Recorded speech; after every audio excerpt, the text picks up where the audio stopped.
Welcome to the Mix Six. We're really happy to have you here. The Mix Six is a part of the Mix, the UK's leading digital support service for young people. I'm your host, Izzy, and I hope you're doing okay today and taking good care of yourself. If you need someone to talk to or just need a little boost, then hop over to the Mix at themix.org.uk or find us on TikTok and Instagram. From money to sex and relationships to mental health, we've covered it all. At the Mix, if it's important to you, then it's important to us.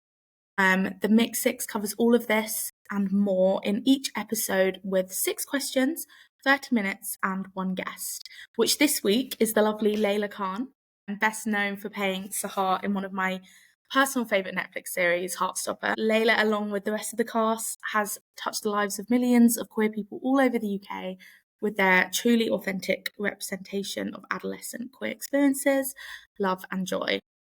So Leila, how are you doing today? It's really lovely to have you here. Oh, thank you. Thank you for having me. I'm all right. I'm not too bad. I'm happy. It's Monday. We're getting the week started. And what a way to start the week. Yeah, it's a perfect way to start the week, really. We were literally just talking about needing to get back into things. So why not do a little podcast? So yeah, before we get started, we always like to break the ice a little informally with our quick fire 6. So these are just a set of really easy, low-key questions, nothing too intense. And this week our questions are extra special because the quick fire 6 and the main 6 questions were created by our lovely young podcast team here at The Mix. So a big shout out to them for their time and thoughts on this episode. It feels like now is also a really nice time to mention that we actually have a live audience of young people watching, which is a super exciting first for the Mix 6. That's scary. That's a little bit scary, but so yeah, hello guys, hi, welcome. So Leila, are you ready for the quick fire 6? I think so. I think so. Let's do it. Okay, so dogs or cats? Dogs. It's a funny question that I don't know why you always have to choose. They're not on the same, are they, at all? They don't give you the same things. Cats couldn't care less. They offer completely different things. Yeah. Tea or coffee? Tea. Tea. This is how sorry to go off on a tangent. This is how I know I'm not an adult yet, because I can't enjoy wine or coffee. Yeah. Yeah. No, I get you. And tea is absolutely the right choice. Coffee just kind of does suck. It's not nice. I mean, I've had an iced coffee before. They're all right, but yeah, they just don't taste nice. Sorry to all the coffee lovers out there, but it's not for me. Yeah. No, I agree. Favourite film? Oh no! See, that's a hard question. Yeah, it is a hard question. Oh no! I don't have a favourite. I just have ones that I'm. Izzy, how can you do this to me? You tell me yours, and then I'll be inspired. Oh my god! Okay, off the top of my head, probably Little Women, the Greta Gerwig one. I'm gonna go with that. Yeah. Actually, that's a good film. Yeah, I love the cast in that, and it's just so cozy. But that is very off the top of my head. I feel like I could. And Atonement is really good as well. Oh, I haven't seen that. What? No. You're watching it tonight. That's your plan. Okay. That's my homework. Yeah. What's one country you've always wanted to visit? Really good question. So France was always somewhere I wanted to go because when you're younger, you always go on school trips to France, and I never went. But we obviously went with the Paris squad in Heartstopper. Yeah. So now I really want to go to Berlin. Yeah, nice. Yeah, I'd like to go to Berlin. Good one. Yeah, no, I went to Paris this year as well recently. It's such a lovely city. Yeah, it's great. It's been very exciting to go and film there. Oh, it was awesome. Yeah. Bucket list. What is your go-to snack? I don't know. Probably some mango, actually. I'm always craving mango or pineapple. I'm just wish I had. But then again, I'll eat porridge like it's going out of style. Ooh. Yeah, like Quaker oats.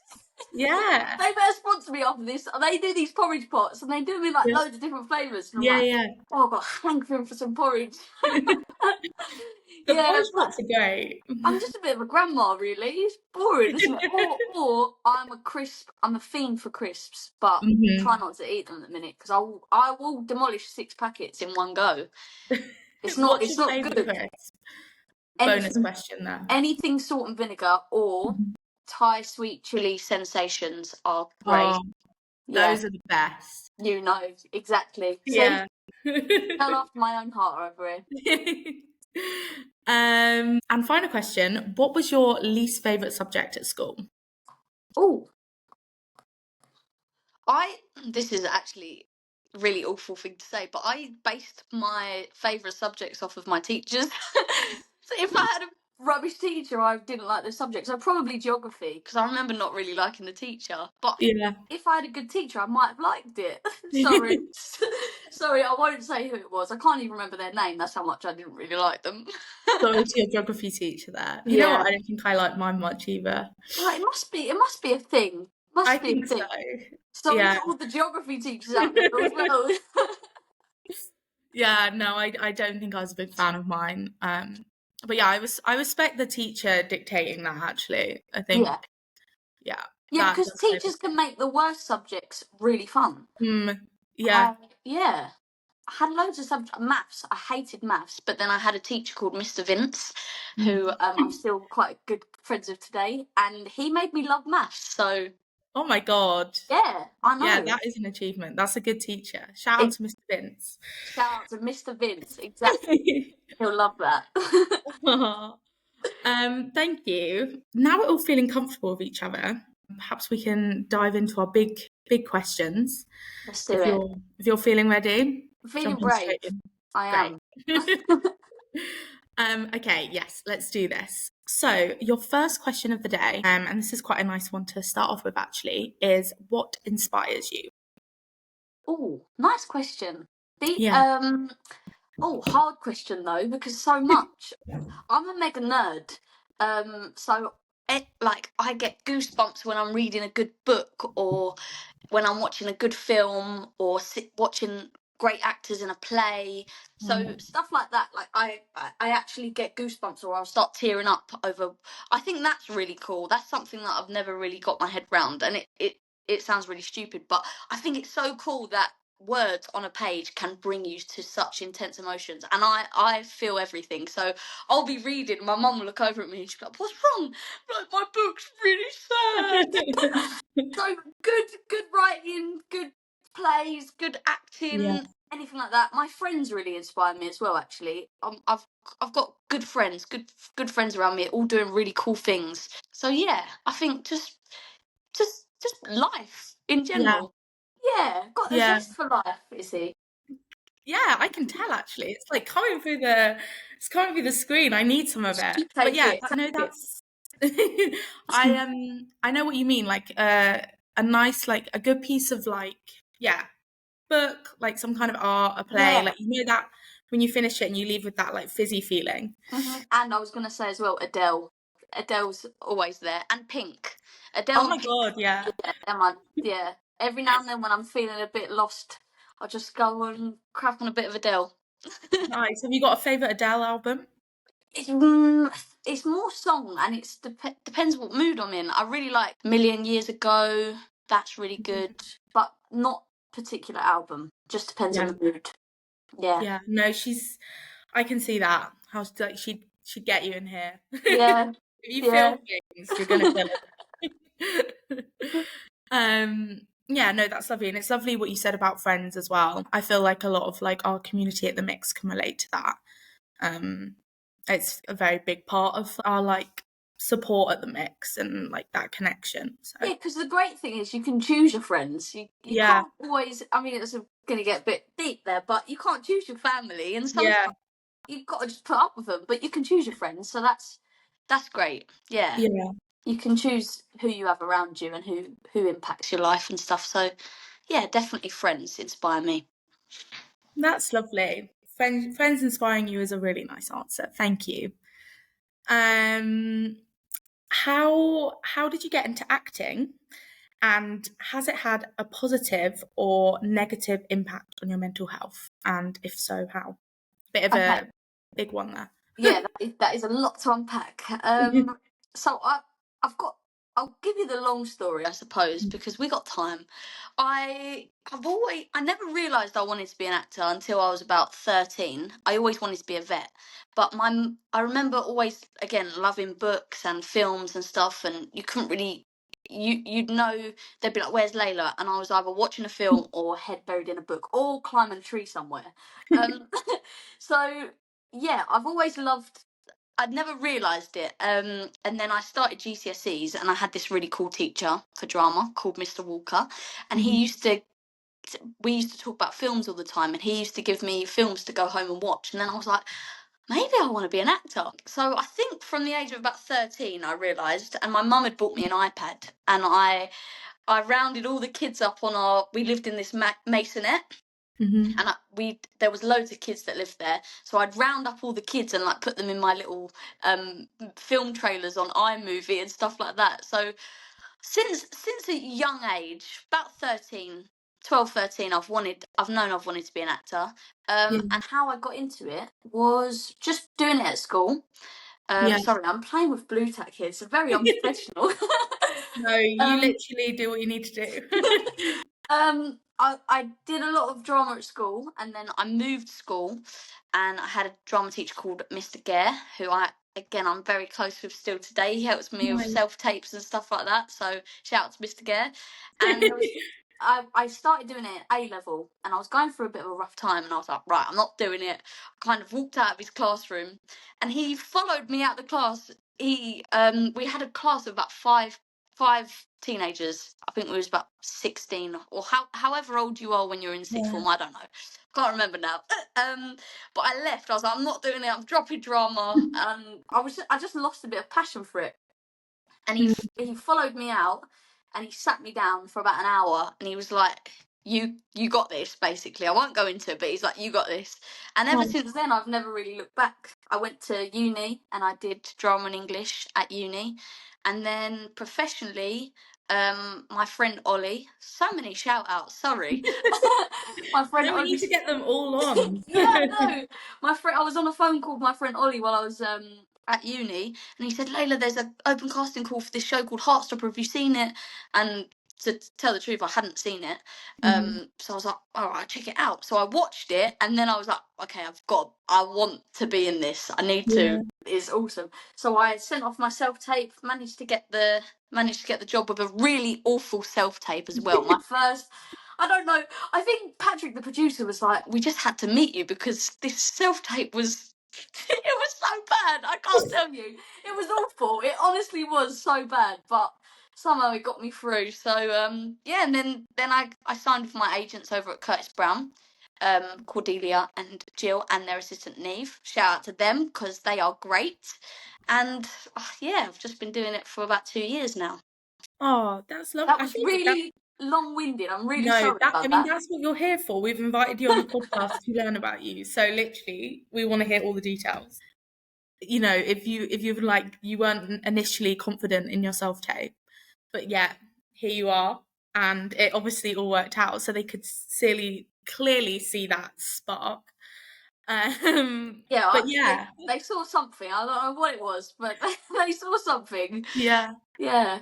Oh, that's like a lovely story. And again, like with the teachers having like a big part in that for you. But yeah, so when you sort of when you started Heartstopper, obviously I'm assuming you had like that like initial rush of like joy and like, I'm assuming it had a very positive impact on your mental health.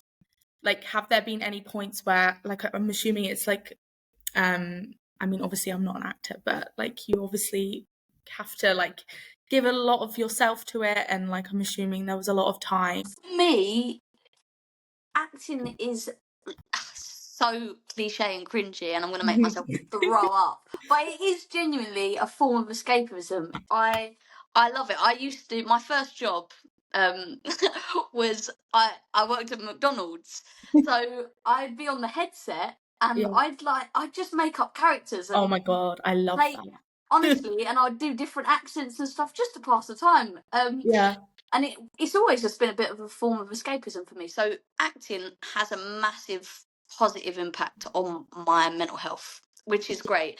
And Heartstopper in particular, it's such a lovely one. The fan base, the community is so lovely and so welcoming and so inviting. And I was really scared before it got announced that I was playing Sahar, because I knew everyone was waiting to find out who was playing Sahar. Would it be someone they knew? Like, Yeah. and I was honestly like crapping it, to be honest. And then when it got announced, everyone was so lovely and so welcoming that all my fear went away. So that was the only thing that kind of stressed me out a little bit. Yeah. And then when you're on the set, you do have this. I suppose it's in your head more than anything Mhm. that you want to do a good job, but because everyone we work with on Heartstopper, the crew, the cast, everyone is such a great team, those worries kind of dissipate. They Yeah. go, because you're just working with your best friends, really. Yeah. Yeah. Yeah, It does seem like such a lovely community, both like the fans and then like the people working on the show, yeah, which like I can imagine is very important.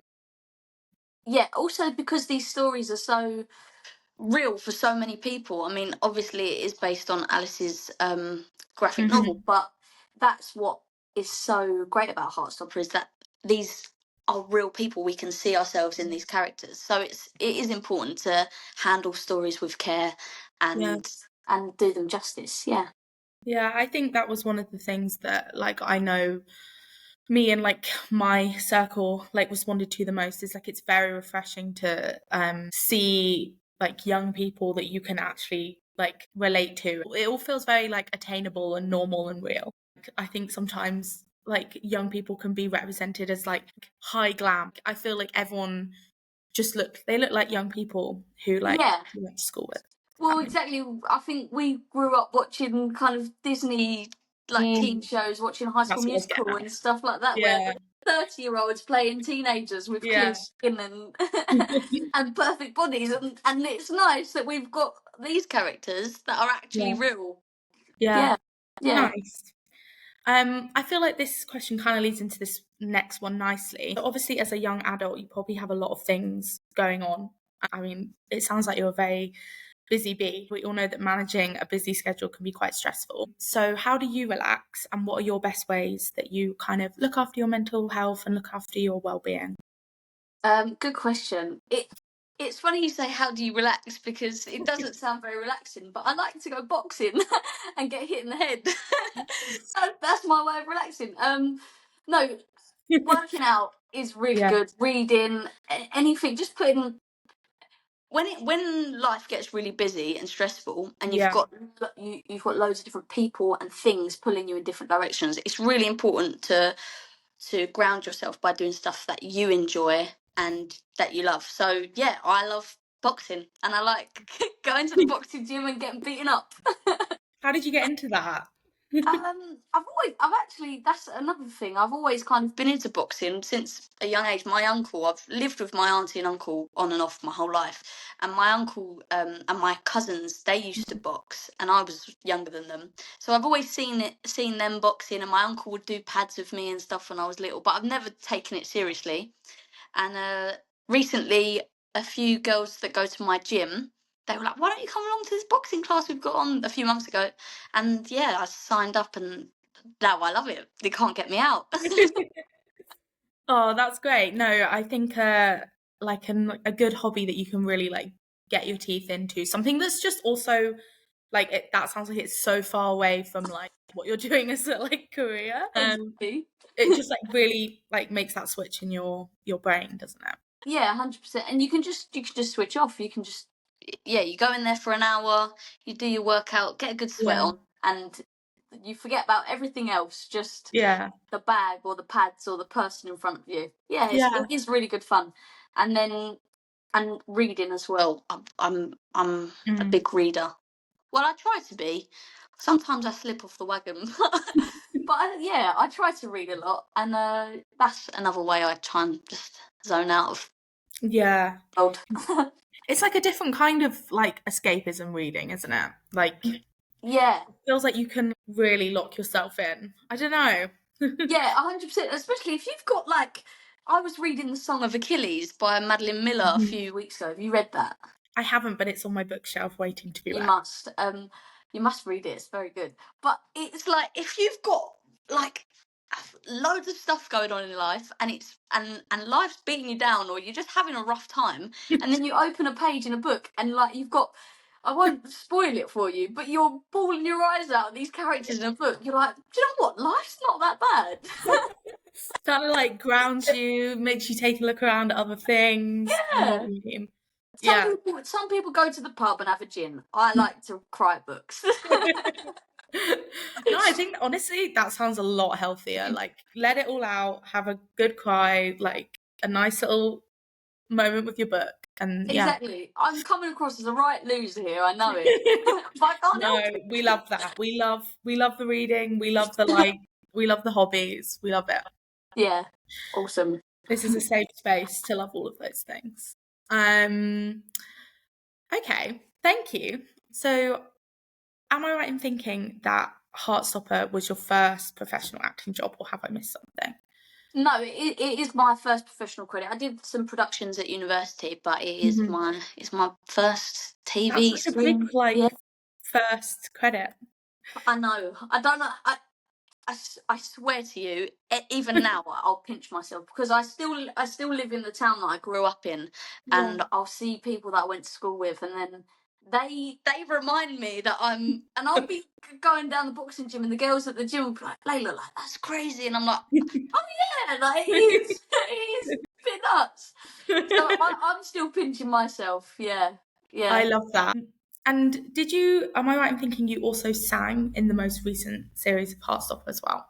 I did. Yes. I did. Amazing. Well, they kind of sprung it on me. They called me. It was Brett.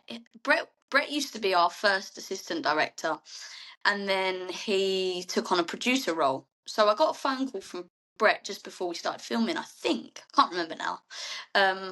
And he said, "So Layla, we have got this in mind for you, and it's totally fine if you don't want to do it." Or I can't really remember what he said, but he said it'd be really great if you will do it. And I was like, well, I like a challenge, but I thought to myself, well, I can't sing. But they did. They got me singing lessons, and they got me in the studio with Addie, who does all the composing and everything for Heartstopper, and we made C'est la vie. And now we're on Oh. Spotify, baby. Oh my God, yeah, first acting credit and you're on Spotify. You're Yeah, literally making moves. it's crazy. Um, It's I crazy. mean, you kind of already just answered my question. But how did it like feel for you to be doing something new? Both I suppose with the show and then incorporating singing. Do you have any advice for our young listeners on being out of your comfort zone? Yeah. Being out of your comfort zone is great. It's terrifying, but in your comfort zone is nothing grows there, does it? I think someone says that. I can't remember Yeah. who's, but I can't remember who says that. Someone big, and people are going to be screaming at me saying, "Layla, it's this I guy." don't know It either. might be like Denzel Washington, and I'm like, some guy said it, but it's true. You don't grow in your comfort zone, so yeah, it's really important to challenge yourself. Even little things like, again, like this is really silly, but I hate making phone calls, and I had to ring the bank the other day, and I was like, right, I'm gonna do it. I just said 3, 2, 1, and I did it, and I did it well. Oh, So, why is making phone calls so hard? oh my goodness, I don't know. I can't even call up and order food. I start stuttering and stumbling, and I'm Yeah. like, you're an actor. Just pretend. Honestly, yeah. So, yeah, get make sure you do get out of your comfort zone because it's important. Otherwise, you're not going to grow. Yeah. But yeah, singing was really scary, and I almost didn't want to do it, and I was stressed the whole way through. And then I did the song, we recorded it, and then it come to filming it on stage, and that was even scarier. I was like, oh. But again, after about 10 minutes, you're fine. Yeah. You just get on with it. Yeah. Yeah. Did you sing it like did you have to sing it live while you were No, no, no, no, no. you So just yeah, I okay. mean, I was, but the mic wasn't on. Yeah, So okay. I was miming it, but we recorded it live in a studio to hear how it would come out, because they needed to edit it and make sure it sounded right. And then I had to learn the guitar chords for it, which was fine because I had the same guitar teacher from season 2 to season 3, so Steve had my back. And yeah, and then I had the mic, so I was just miming it, but I was singing it, and just luckily you can't hear that version because that was awful. The live version must have been. I won't sing it now. Don't. I'm not gonna. Don't Okay, worry. good. I thought that's No, we'd love you to sing it right now. No. I would never ever do that to you. It's funny. I completely. This is going to sound awful, but I completely. Once we'd recorded the song, and then a few weeks go by, and then we were filming the actual scene for it, I'd forgotten the lyrics, and I was singing the song from season 2 that Baby Queen does for the prom. Yeah, because I sing that all the time. That's in my head all the time. I think Karina will hear it like in a restaurant or something. She'll send me a video. Look, the song's on, and we'll sing that. And I was like, how can I not remember the words of the song that I sang? I mean, I know them now, but yeah. What an incredible experience, though, and I mean, you nailed it clearly. Thank you. I tried. And I really like what you said about like doing new things is great. Being out of your comfort zone is great. So continuing with talking about Heartstopper for a minute, I mentioned at the start that obviously Heartstopper has touched like many young queer people, and I'm assuming some of our listeners. So I wanted to talk about that for a moment. And why do you think that Heartstopper has been like so successful? And what do you think that it did differently when it comes to queer representation, like specifically for young people? I think because what we touched on earlier is that because these are real stories that audiences and readers can see themselves in, and another thing is because so many older people didn't have representation like this when they were younger. I think as well it's not just hit a young audience, it's hit everyone everywhere that is going through these certain things. I mean, I really resonate with characters in the story that I'm not even going through the same thing as they are, but because it's kind of like reading Shakespeare in a way, because everything about Shakespeare is the human condition and everything that we go through. That's why we can relate to his characters even for like a billion years from now. So I think that's what's so great about Heartstopper and Alice's writing and the show as well, just everything about it. And that's why it's so successful, is because it touches on themes and issues that we all go through. We all experience heartache. We all experience fancying someone that we probably shouldn't, or we're not sure how it's going to go. We've all, we've all experienced different things. We've all probably at some point in our lives experienced not being comfortable in our own skin, not really knowing where we're going to go in life. I think that's why it makes it so successful. And part two of your question. I mean, kind of touched on it there, but what do you think that it did differently when it comes to queer representation, specifically, obviously, for young people? No one dies, we don't have these awful, tragic stories of like queer teenagers. It's nice to see that young queer people have happy endings, so I think that's what it does differently. I mean, I know there's stories out there now that have happy endings for queer people, but I think Heartstopper was probably one of the first to do that. I mean, I should probably do my research before I make big statements like that. But yeah. No, I think that's a really good point. Like it's so true. I mean, all of the media that I grew up consuming, and that I'm sure like the sort of older part of like our range at the Mix would, it's so childlike, and you have like that excitement. It's obviously like a lot of big feelings and a lot of big emotions, but they're like, like regular teenage emotions. Yeah. It's nice to see that they can just have a normal life, right? Yeah. I'm probably gonna get cancelled or something for like I'm not slashing, other writing or anything like that. I think those stories are just as important, but that's what Heartstopper did differently, and that can be attributed to its success, I think. Yeah. Yeah, I think people really connect with that. And it's very refreshing. So yeah, now for our final question, which I feel like is a really nice one to end on. If you could give your younger self one piece of advice, what would it be? Good question. Now, I have so many things I'd say because I'm a waffler. But actually, I was in the gym yesterday. I know, shocker. And I was on the stairmaster and I was watching a video, and the guy said, this guy he said, "What advice would you give to your younger self?" I think it was, and he said, "When a bird lands on a tree branch, does Yeah. it trust that the tree's not going to snap, or does it trust its wings?" And he said, because he's seen many tree branches fall and snap, but he's never seen a bird fall and die. And I think that opened a new perspective for me Yeah. in things that I'm going through myself, because I thought, actually, yeah, like, I can put myself in situations that I'm not 100% confident about, and the waters might be a bit iffy, but if I trust my wings to take me out of the situation, and I know that I can carry myself through anything, then I'll be all right. And if I told that to my younger self, looking back, it kind of makes sense. So yeah, trust yourself, I think, is really important, and also just enjoy every moment, because why not? Yeah.